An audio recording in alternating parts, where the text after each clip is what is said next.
ముంబైలోని ఈడీ కార్యాలయంలో భారీ అగ్ని ప్రమాదం జరిగింది. 4వ అంతస్తులో మంటలు చెలరేగాయి.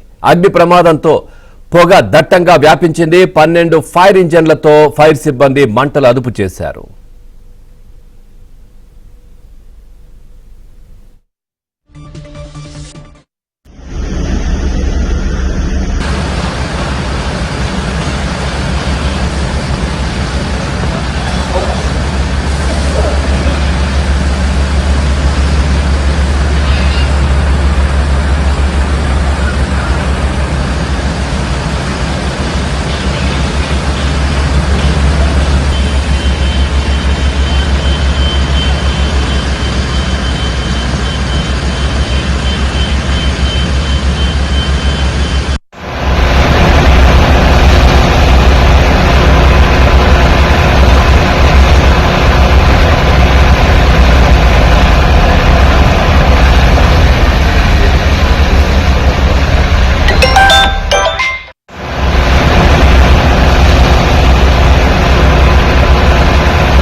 రైట్, బ్రేకింగ్ న్యూస్ చూస్తున్నా. ముంబైలోని ఈడీ కార్యాలయంలో భారీ అగ్ని ప్రమాదం జరిగింది. 4వ అంతస్తులో మంటలు చెలరేగాయి. అగ్ని ప్రమాదంతో పొగ దట్టంగా వ్యాపించింది. 12 ఫైర్ ఇంజన్లతో ఫైర్ సిబ్బంది మంటలు అదుపు చేశారు. ఇక చాలా కీలకమైనటువంటి ఫైళ్లు కూడా దగ్ధమైనట్టుగా తెలుస్తోంది.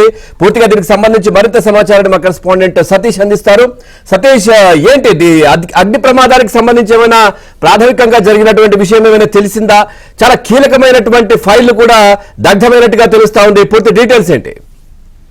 పవన్, ముంబైలోని బల్లార్పూర్ లో ఎన్ఫోర్స్మెంట్ డైరెక్టరేట్ కార్యాలయంలో భారీ అగ్ని ప్రమాదం చోటు చేసుకుంది. తెల్లవారుజామున 2:30 గంటలకు ఈ అగ్ని ప్రమాదం జరిగినట్టు చెప్తున్నారు. స్థానికులు సమాచారం అందించిన వెంటనే ఘటనా స్థలానికి ఫైర్ సిబ్బంది చేరుకొని దాదాపు 12 ఫైర్ ఇంజన్లు ఎట్ ఎ టైం చేరుకొని ప్రమాద స్థలంలో మంటలార్పేందుకు కూడా చర్యలు చేపట్టారు. దాదాపు 2 గంటలు శ్రమించి మంటలార్పినట్టు తెలుస్తుంది. ప్రమాదంలో ఎలాంటి ప్రాణ నష్టం జరగలేదని కూడా అధికారులు చెప్తున్నారు. ఇక అగ్ని ప్రమాదానికి గల కారణాలపైన విచారణ చేపట్టారు అధికారులు. పలు కీలకమైన ఫైల్స్ కూడా దగ్ధమైనట్టు సమాచారం అందుతుంది. అయితే ఎందుకు ప్రమాదం చోటు చేసుకుంది, ప్రమాదం సందర్భంలో సమయంలో ఎవరు లేరా అనే కోణంలో కూడా విచారణ అయితే వేగవంతం చేసింది ముంబై పోలీసులు. మరోవైపు తెల్లవారుజామున 2:30 గంటల సమయంలో అది ఏసీల ప్రభావం లేదంటే ఇంకెవరైనా ఇది కావాలని చేసి ఉంటారన్న కోణంలో కూడా అయితే విచారణ కొనసాగుతుంది.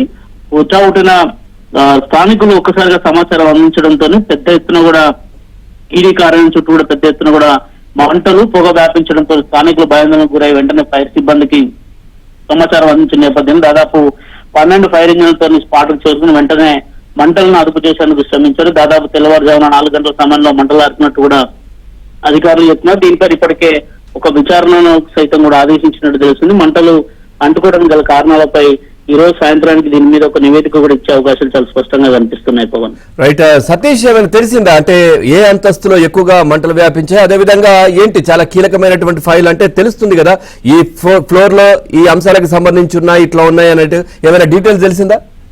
ఖచ్చితంగా కూడా 4వ అంతస్తులో ఈ ప్రమాదం చోటు చేసుకున్నట్టు తెలుస్తుంది. టాప్ అంతస్తులోనే ఘటన జరగడంతో కొంత మంటలు వెంటనే ఆర్పేందుకు కూడా అధికారులు కూడా శ్రమించినట్టు తెలుస్తుంది. ప్రధానంగా 4th ఫ్లోర్ లో వివిధ కేసులకు సంబంధించిన ఫైల్స్ ఉన్నట్టు కూడా అధికారులు చెప్తున్నారు. 4th ఫ్లోర్ లో స్టోరేజ్ పర్పస్ లో కొన్ని కీలక ఫైల్స్ కూడా పెట్టినట్టు తెలుస్తుంది. దానికి సంబంధించిన అంశంలో కూడా మరి కాసేపట్లో దీనిపైన క్లారిటీ ఇచ్చే అవకాశాలు చాలా స్పష్టంగా కనిపిస్తున్నాయి. ఈడీ అధికారులు నైట్ ఎవరు కూడా కార్యాలయం లేకపోవడం, కేవలం భద్రతా సిబ్బంది ఉండడం, దాంతో ఒక్కసారిగా ఫైరింగ్ సిబ్బందికి వెంటనే సమాచారం ఇవ్వడంతో వారంతా కూడా హుటాహుటిన సంఘటన స్థలానికి అయితే చేరుకున్నారు. Right, thank you Satish, thanks for the updates.